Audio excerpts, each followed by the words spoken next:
Jordan Tower with JT News. Make sure you smash that like button, smash that subscribe, and let's get right into the news. All right, so I guess Diddy, there's a lot of allegations that Diddy took JLO from the husband she had at the time. I guess it was like a dancer or something. And he's coming out and kind of alluding to the fact that JLo might be on some of them tapes, them freak off tapes. We don't know when Diddy started filming these tapes, okay? Technology progressively got better after a while. I don't think he, back then, I think it would have had to be a big camera. So I don't think, like in the 90s, they didn't have really small cameras. They were still pretty big. Even the handheld ones were the size of your hand. Now you can have a camera the size of your thumb, so I don't know about that. I think that he's just still bitter that Diddy basically lured JLo away from their marriage,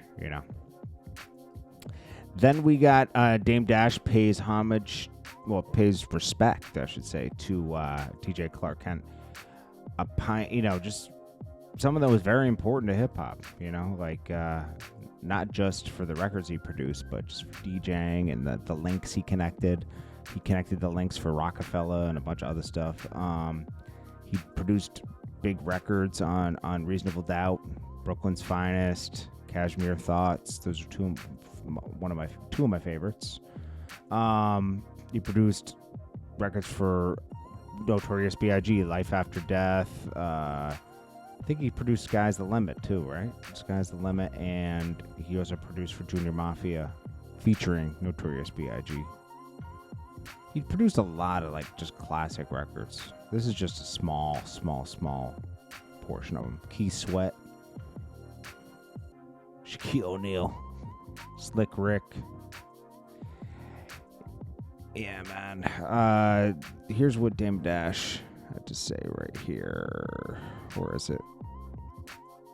Hold on one sec. Let's pull up Dame Dash. Maybe I didn't put it up. Oh, here it is. Right here.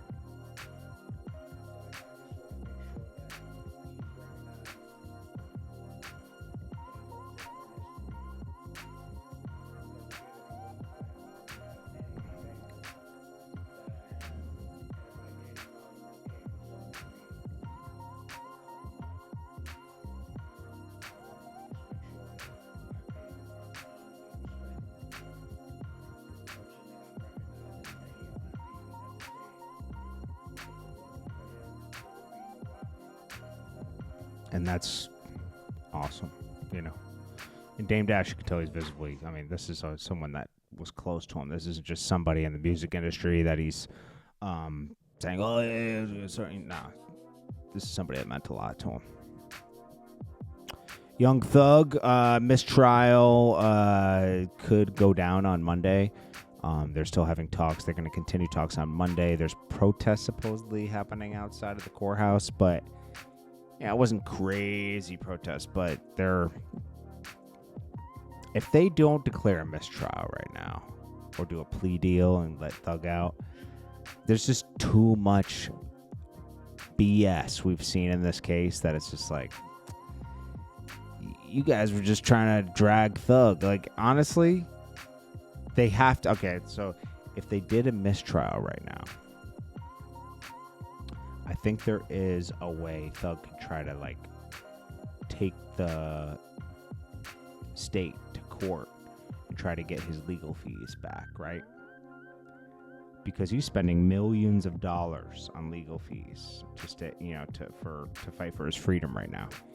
And if it's just a mistrial, you guys weren't prepared. And the mistrial was their fault. It's like, come on. You can't just take people to court, and if you're wrong, then there should be a penalty, right? That would stop a lot of cases coming forward if the person who loses has to pay the legal fees too. That would be good, right? The person who loses has to pay the legal fees. I think that's fair. Lil Durk was booked into, he was not moved to LA yet. He's booked into Miami Federal Detention Center, and he'll be awaiting trial. Now, they also have wiretaps with Lil Durk on them, you know, and this is just gonna be, it's gonna be a slam dunk, okay? These guys really think these. Okay, well, let me just say these guys. The guys in the street that are in music as well, and you're talking about your ops and everything, you're not being as clever as you think you are. If we never knew it in the public what was going on, then you would be clever. No one would even be asking you about certain stuff because there would be nothing to point you to the crime, right? If regular fans know what's going on, right, then you aren't being that secretive. You're being very transparent, and the feds will get to the bottom of it. Always remember that. Like, if you're asked about something publicly and you think you're being slick, you're not. You're not being slick. You're being sloppy. Tory Lanez. Now, something came out where, you know, he's filed with an appellate court to have his case looked at again, right? Of course, they didn't declare him innocent yet, but you know that woman reporter that is obsessed with the Meg Thee Stallion case, right? Obsessed. She felt the need to come home and really break it down, you know? The court